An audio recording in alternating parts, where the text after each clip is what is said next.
오늘 성경 잘 아시는 대로 우물가의 여인입니다. 우물가의 여인 잘 아시죠? 남편이 5명이나 되는데도 지금 살고 있는 남자도 네 남편이 아니다.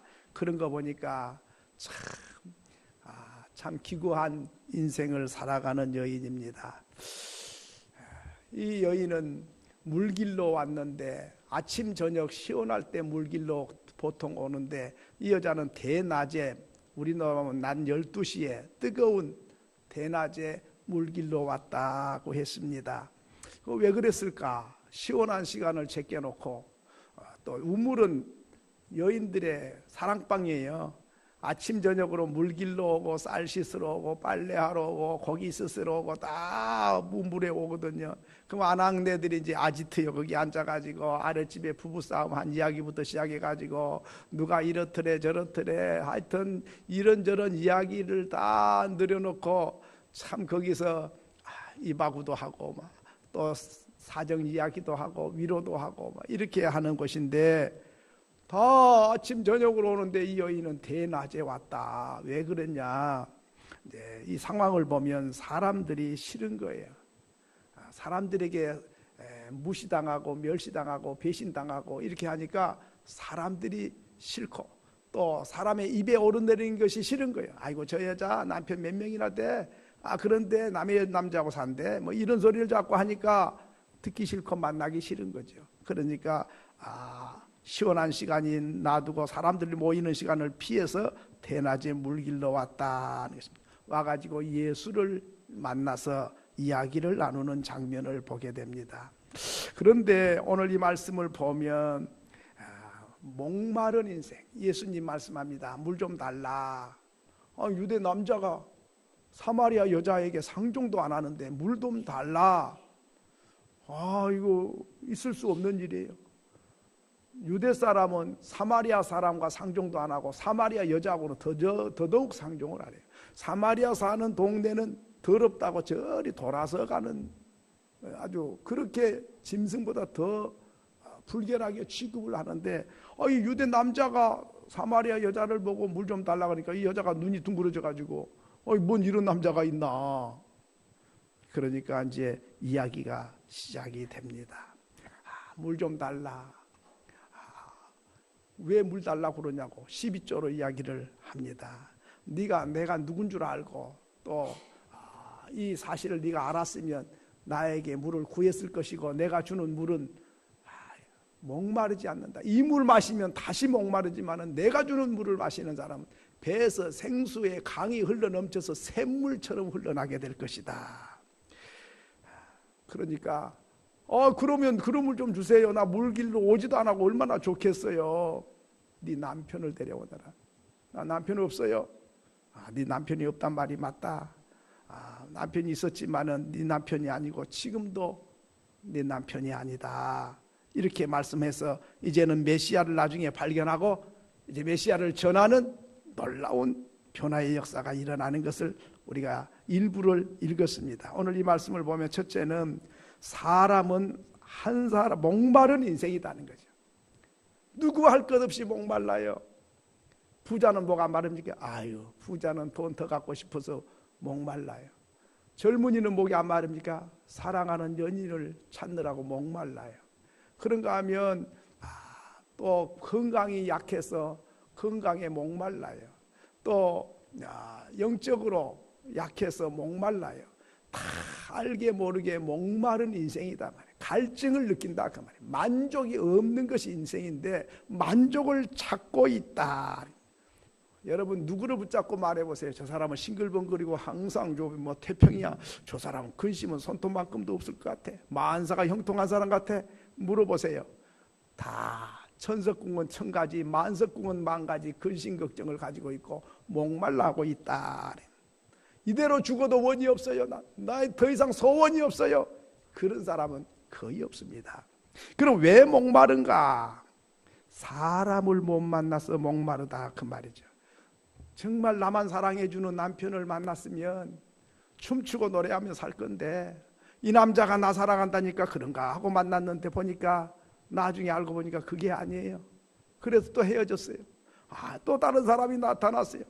이 사람은 나를 평생 사랑해주고 나만 위해서 살아줄 것 같아. 그래서 또 결혼했는데 조금 살아보니까 또 그게 아니에요. 그래 또 갈라서고 이렇게 하기를 5번이나 했다.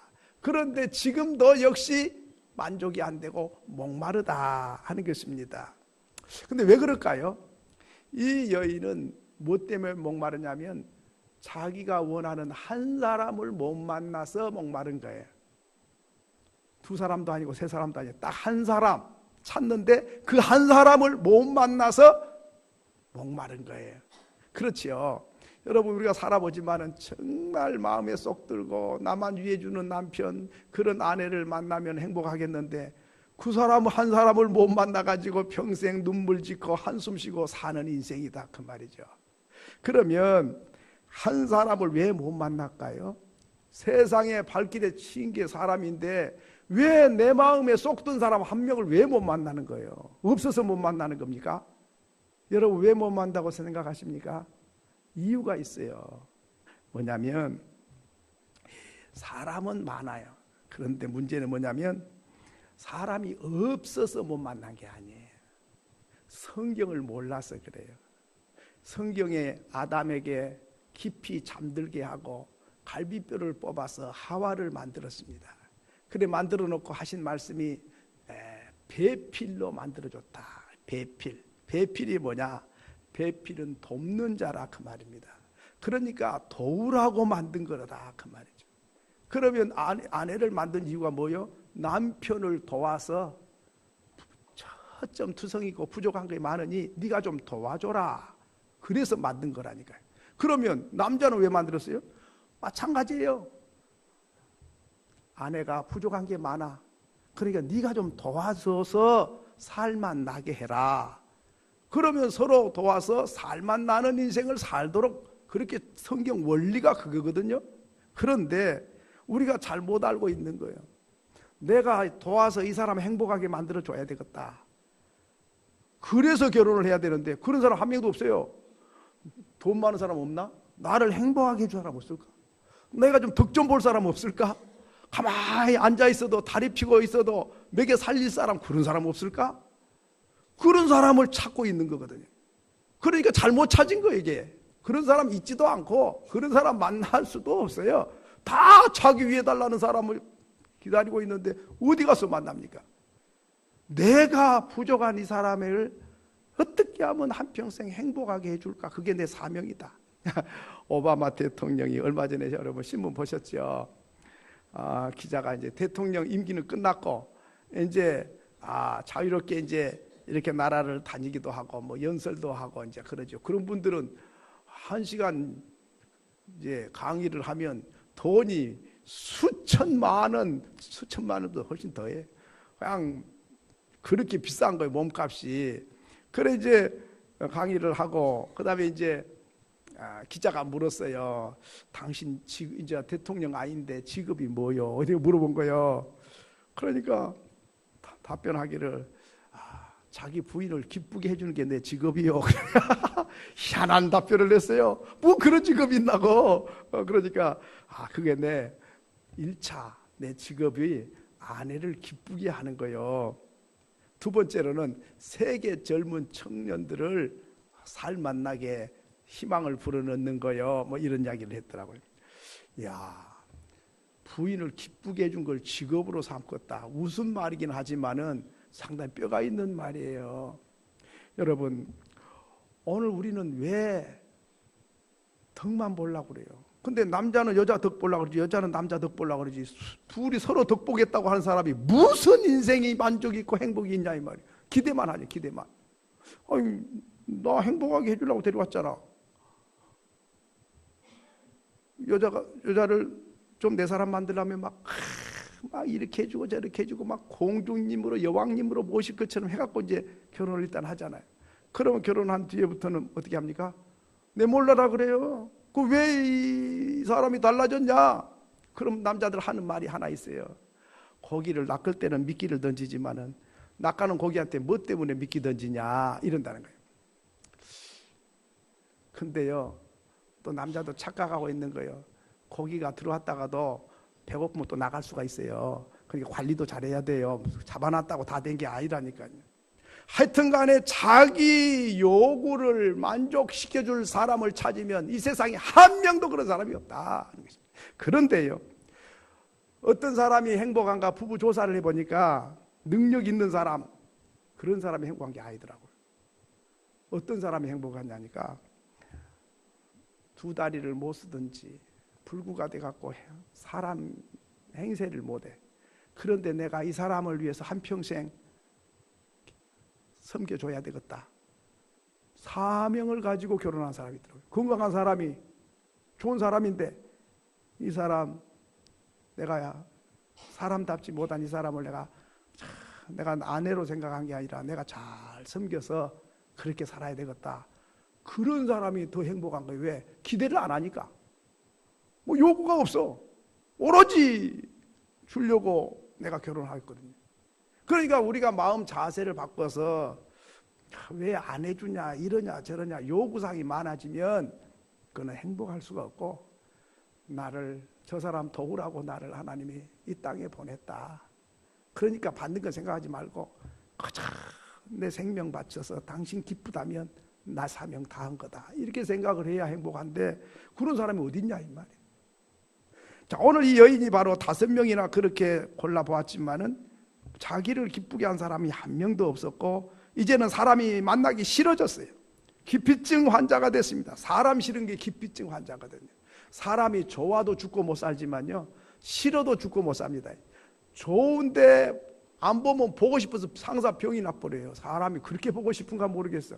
그런데 또 싫으면은 그렇게 보기 싫을 수가 없어요. 곁에 있는 게 고문이요.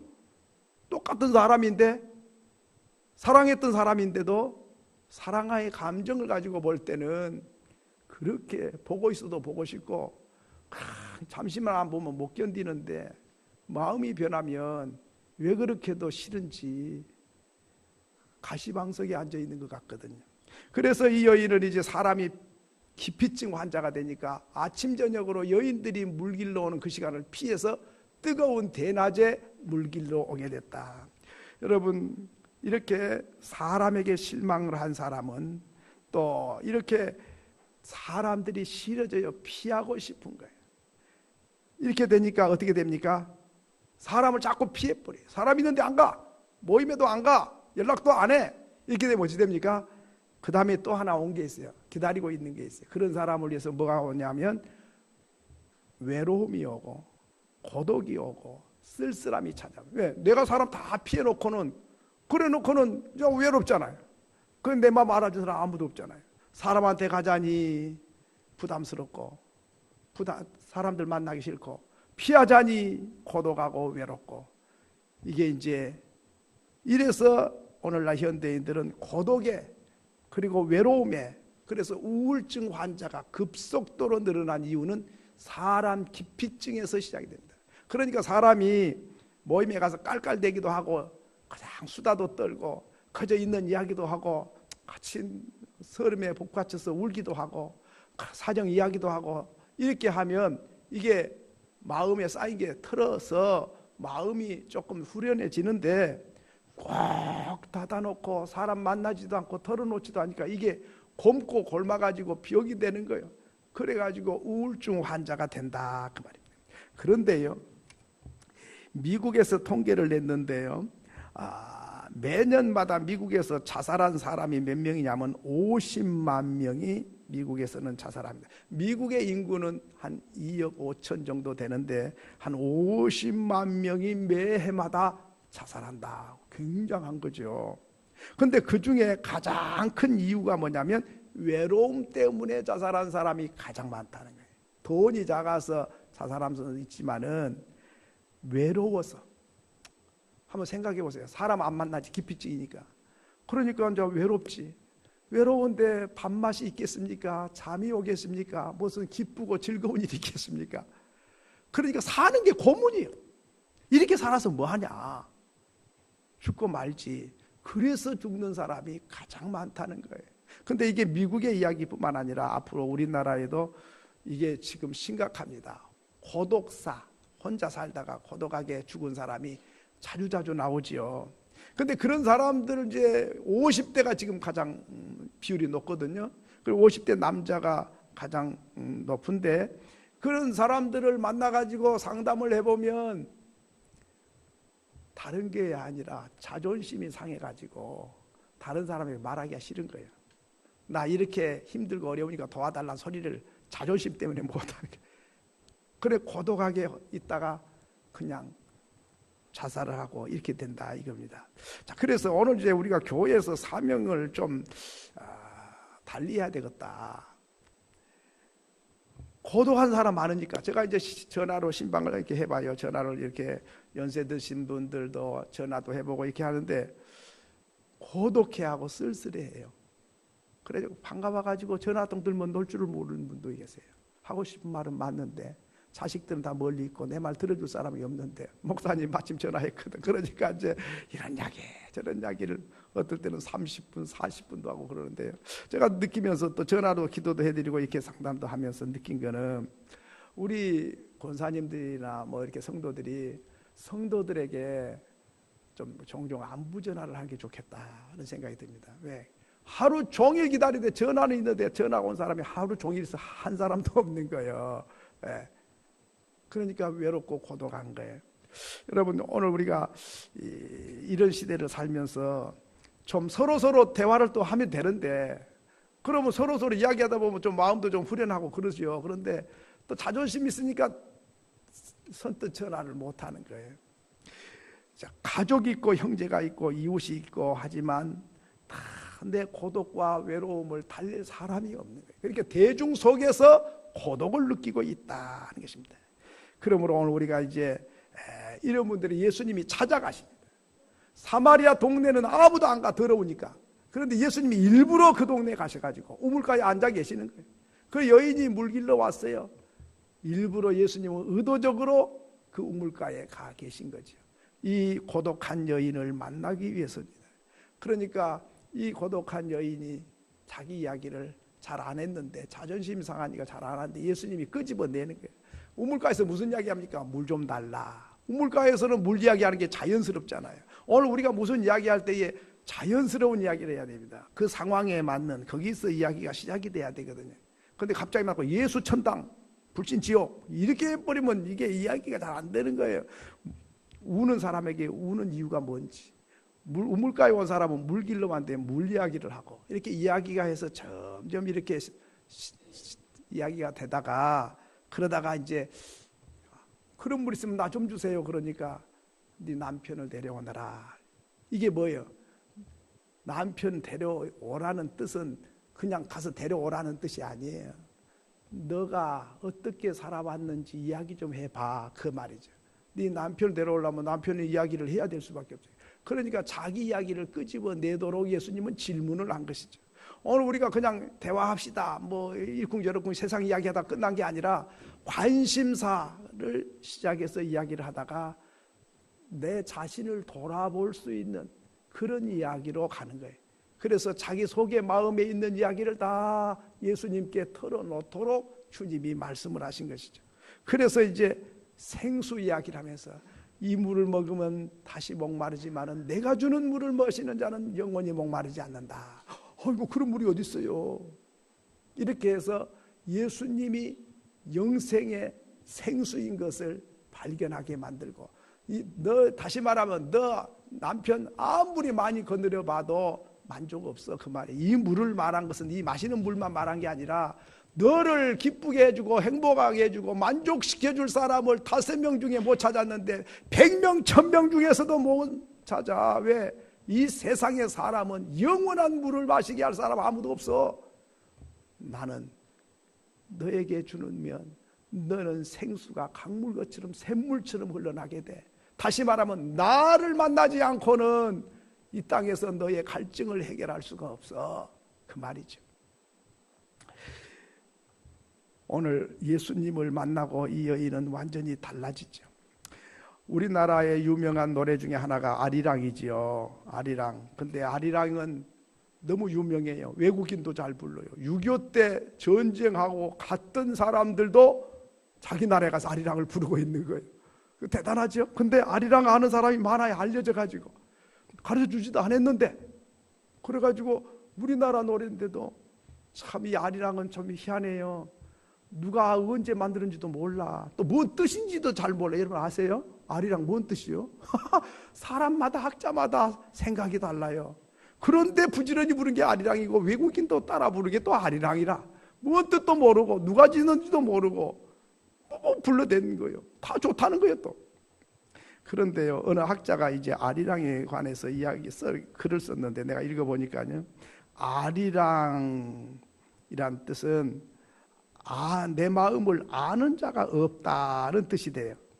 그러면서 이제 그 설명을 해놨어요. 뭐 맞는지 안 맞는지는 몰라요. 학자마다 생각이 다르니까. 근데 이분은 이제 자기 관점에서 썼는데 보니까 신혼 부부가 있었는데 워낙 사랑했다네.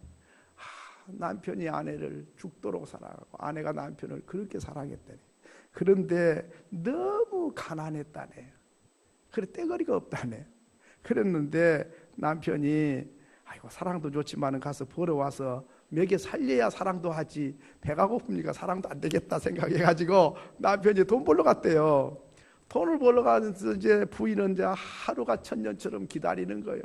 그런데 하루 지나고 한 달 지나고 1년 지나도 소식이 없는 거예요. 기다리다 눈이 빠지도록 기다려도 소식이 없대요. 그래서 아리랑이라고 하면서 아리랑이요. 내 마음을 누가 알아줄까? 이 사정을 누가 알아줄까? 하면서 노래를 만들었다 그러면서 나를 버리고 가시는 님은 십리도 못 가서 발병 난다고 그렇게 나 버리고 가지 말고 돌아오라고 그렇게 노래했다. 그러니까 그게 어찌 보면 한도 있고 거기에 소원도 들어있다. 어쩌면 그것이 우리 조국의 참 백성들의 마음이 아닌가 이렇게 그런 이야기를 썼어요. 근데 뭐 맞는지 안 맞는지 검증할 길도 없으니까 모르긴 한데 또 듣고 보니까 또 일리는 좀 있는 것 같아요. 하여튼 간에 내 마음 알아줄 자가 없다. 이 세상에서 많고 많은 사람이 있지만은 내 마음 다 알아줄 사람 누가 있습니까? 부모님이 알아줄까요? 자식이 알아줄까요? 부부가 알아줄까요? 아무도 없어요. 오직 주님밖에는 내 마음을 알아줄 자가 없는 줄로 믿습니다. 그렇기 때문에 내가 주는 물을 마셔야 돼. 이 물 마시는 자, 세상의 물 마시는 자, 세상 사람 만나면 갈증만 느껴. 주님이 그렇게 말씀하면서 생수를 주겠다고 말씀하십니다. 자, 그러면 예수님이 오신 목적이 바로 이런 사람을 위해서 오셨거든요. 수고하고 무거운 짐진 자들아 다 내게로 오라. 내가 너희를 쉬게 하리라. 주님은 말씀하십니다. 건강한 사람에게는 의원이 쓸데없고 병든 자라가 쓸데가 있다. 나는 의인을 부르러 온 것이 아니라 죄인을 부르러 왔다. 주님이 말씀하시면서 이 우물가의 여인을 만나가지고 내가 이 땅에 온 목적이 바로 너 같은 사람을 위해서 온 거다. 그렇게 말씀하신 것이죠. 그래서 잠언 25장 25절에 보면 그렇게 말씀했습니다. 한번 읽겠습니다. 시작. 먼 땅에서 오는 좋은 기별은 목마른 사람에게 냉수와 같으니라. 먼 땅에서 오는 기쁜 소식은 목말라 하는 사람에게 냉수 같다. 이 먼 땅은 어디입니까? 천국을 말해요. 천국의 기쁜 소식을 예수께서 이 땅에 가져오셨거든요. 그래 이 세상에서 목마른 인생들에게 주님이 기쁜 소식을 가져왔어요. 그래서 예수를 믿으면 멸망하지 않고 영생을 얻고 이 물 마시면 다시 목마르지만은 내가 주는 물을 마시는 자는 배에서 생수의 강이 흘러 넘치게 될 것이다. 바로 먼 땅에서 오는 좋은 소식을 가져오셔서 목마른 저와 여러분에게 시원한 생수가 되셨다 그랬습니다. 그런데요, 이제 음식도 있잖아요. 온도에 따라서 맛이 달라진다고 그러잖아요. 여러분 덥게 해야 맛있는 게 있고 차게 해야 맛있는 게 있어요. 그런데 주로 보면 다 대부분이 따뜻한 게 맛있죠. 튀김, 부침개 이런 거는 즉석에서 먹어야 이게 맛있지. 한 이틀이나 쉬어갖고 있으면 맛 하나도 없어요. 김치를 부쳐놔도 금방 그 자리에서 먹으면 맛있거든요.